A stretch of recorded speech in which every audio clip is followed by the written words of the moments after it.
Yo, what's up guys, Neon Blitz here, back with another Dragon Ball Gekishin Squadra video. It is currently the weekly reset, so that means a bunch of brand new content for Dragon Ball Gekishin Squadra, another new set of missions to complete for your battle pass, brand new character to unlock, and just a bunch of new information. So let's go over everything right now. So we go over to the info tab.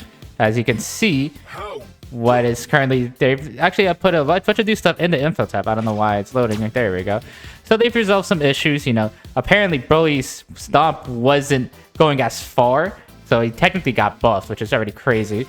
A bug about Vegeta and Piccolo, some standard bug fixes, and, the Vegeta bug. But then the new sub-rule, sword delivery. I'll read this on my own time. I'm not going to bore you guys. Basically, you collect this Z-sword. You have to destroy these kind of barriers, and then your attacks get powered up, and if it's KO, so you totally respawn. It's basically like capture the flag. And then Season 3.1 patch notes. Now, there's no balance adjustments here. Do not get this wrong. There are no balance adjustments, but they are harsh AFK punishments now. If a game is voided due to AFK, the player who caused the invalidation by going AFK will now have their rank points are reduced. So, if you go AFK, it sounds like you're going to lose more rank points than before, which is great. These people are going to AFK. Give them a harsh punishment.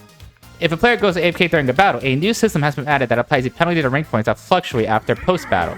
So it sounds like if you go AFK, you're going to be feeling like a penalty for a while. So even if you win your next game, this might be a lot less points because you AFK. Now, that does suck, let's say your internet goes out, you have to leave or anything. But there needs to be a big incentivization to not AFK. So I'm glad that they're doing this.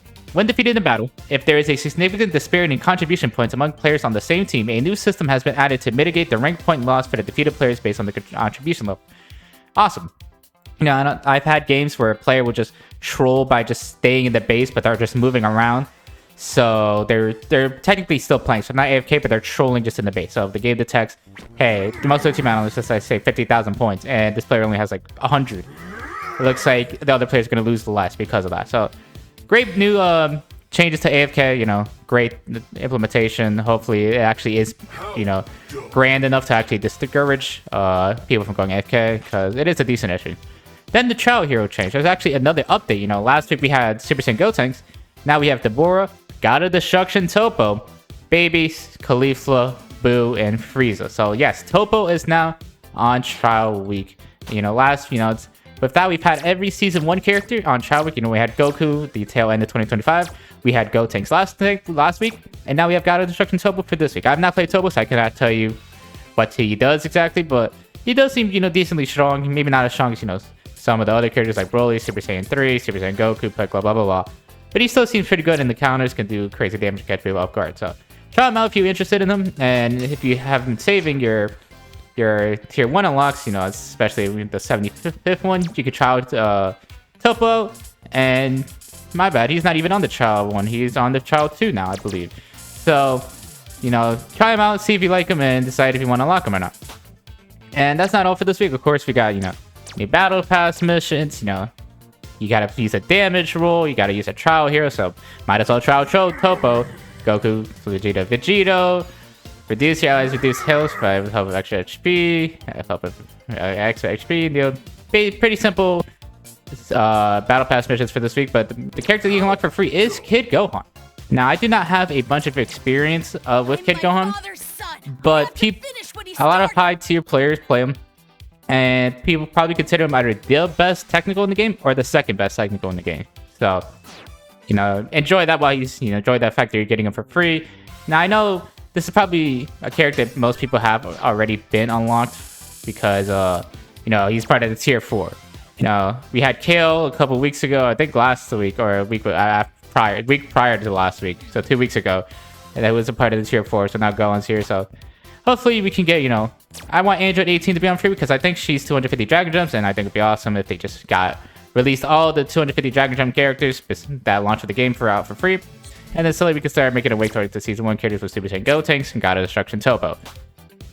So to get Gohan, all you gotta do is just use the technical roll 10 times. Really easy. Technical also has a fast Q time. And it doesn't have to be exclusive to any mode. So if you really want to grind the missions, just go to CPU battles. I realized this shortly after I made my Mr. Saiyan Zenny Jamboree video. And I had people in my comments talking about, to complete the missions, you can just go to CPU battles. So if you don't want to stress, getting your technical games, just go to CPU battles and do it there. And of course, the weekly missions, you have to obtain a total of 30,000 enemy hero XP. Pretty easy to do. And with that, yeah, of course, we have the brand new sub rule sword delivery, which I will be making a video on. And it looks like it has a pulling effect when you hit him with the Z sword, which that's interesting. So yeah, there doesn't really seem to be anything else. I don't think there's any new cosmetics or anything. It's pretty much just the new sub rule. That's kind of the main concept for this week, because I believe Bardock comes out next week. So this is a bit of a weaker week for the game, because, you know, we're going to have Super Saiyan Bardock coming out next week. So keep that in mind. You know, Season 3 just started. Now we saw off the hype of Super Vegeta and the new patch notes, and everyone's trying to grind up their rank. So it's okay to have these more dry weeks. So yeah, with that should be everything for this week of content. Thank you guys so much for watching. If you guys liked the video, please leave a like, comment, subscribe. It would mean a lot to me. Stay tapped into the channel to stay up to date everything Dragon Ball Gekishin Squadra, including the future of Season 3, because I'll be covering any new potential updates for this game. Thank you guys so much for watching, and I'll see you guys next time. Bye!